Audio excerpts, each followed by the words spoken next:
ఉండి నియోజకవర్గంలో అక్రమంగా కూల్చివేసిన ఇళ్లకు నష్టపరిహారం చెల్లించాలని భూ పరిపాలనా శాఖ అధికారి జయలక్ష్మి ఐఏఎస్ను ఏపీ వ్యవసాయ కార్మిక సంఘం కోరింది. రిపోర్ట్. ఏపీ వ్యవసాయ కార్మిక సంఘం కేవీపీఎస్ వృత్తిదారుల సమన్వయ కమిటీ రాష్ట్ర కమిటీలు ఆధ్వర్యంలో పశ్చిమ గోదావరి జిల్లా ఉండి నియోజకవర్గంలో గత 6 దశాబ్దాలుగా నివాసం ఉంటున్న దళిత బలహీన వర్గాల పేదల ఇళ్ల అక్రమ కూల్చివేతను ఆపాలని, కూల్చిన పేదల ఇళ్లకు రాష్ట్ర ప్రభుత్వం వెంటనే పక్కా గృహాలు నిర్మించాలని, తగిన నష్టపరిహారం ఇవ్వాలని కోరుతూ శుక్రవారం గుంటూరు జిల్లా మంగళగిరి పట్టణంలో గల ఏపీఐఐసి భవనంలో గల సీసీఎల్ఏకి వ్యవసాయ కార్మిక సంఘం రాష్ట్ర అధ్యక్షుడు డి రమాదేవి, కార్యదర్శి వి వెంకటేశ్వర్లు, కుల వివక్ష వ్యతిరేక పోరాట సంఘం రాష్ట్ర ప్రధాన కార్యదర్శి అండ్రా మాల్యాద్రి, చేతి వృత్తిదారుల సమన్వయ కమిటీ రాష్ట్ర నాయకులు పూసపాటి వెంకట్రావు వినతి పత్రాన్ని అందజేశారు.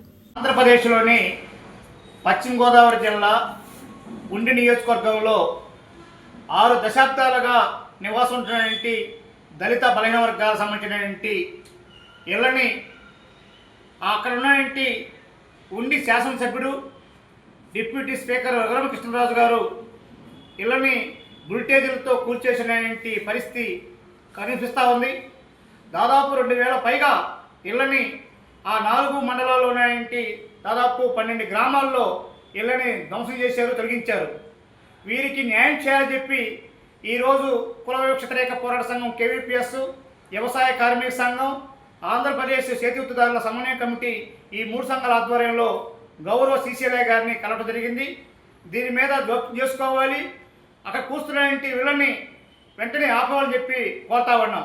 అదేవిధంగా 2000 కోల్పోయినటువంటి వాళ్ళ ఎస్సీ, ఎస్టీ, బీసీ మైనార్టీలకి వాళ్ళకి తక్షణంగా 10 లక్షల రూపాయలు సహాయం చేయమని చెప్పి కోరుతా ఉన్నాం. దాదాపు సంవత్సరం పాటు ఉపాధి పనులు కేటాయించి వాళ్ళు ఆదుకోమని చెప్పి కోరుతా ఉన్నాం. దీనికన్నా అక్కడేంటి ఎవరైతే వీళ్ళని తొలగించిన వాళ్ళకి ప్రత్యేకమైన స్థలాలు చూపించాలి. చూపించిన స్థలాల్లో 5 లక్షలు పెట్టి నష్టపరిహారం ఇచ్చి వాళ్ళకి ఇల్లు కట్టించమని చెప్పి కోరుతా ఉన్నాం. ఈ యొక్క సమస్యల పరిష్కారం కోసంగా గౌరవ సీసీఎల్ఏ గారు జోక్యం చేసుకొని ఈ సమస్యలు పరిష్కారం చేయమని కోరుతా ఉన్నాం. చివరగా ఈరోజు రఘురామకృష్ణరాజు అహంకార పూర్తికంగా వ్యవహరిస్తూ ఉన్నాడు. అక్కడేంటి పేదల యొక్క ఇల్లులే కూల్చేస్తా ఉన్నాడు. ఆ పక్కనే ఉన్నటువంటి ఆధిపత్య కులాలు ఉన్నటువంటి వాళ్ళ యొక్క ఇళ్ళకి జోలికి అక్కడ ఉన్న గెస్ట్ హౌస్ జోలికి పోకుండా కేవలం దళితులు బలహీనలకు సంబంధించిన ఇళ్లనే కూల్చేస్తా ఉన్నాడు. కాబట్టి ఆయన ఆగడాలని అరికట్టడం కోసం రాష్ట్ర ముఖ్యమంత్రిగా ఉన్నటువంటి చంద్రబాబు నాయుడు గారు సొలజీ చూపించాలి.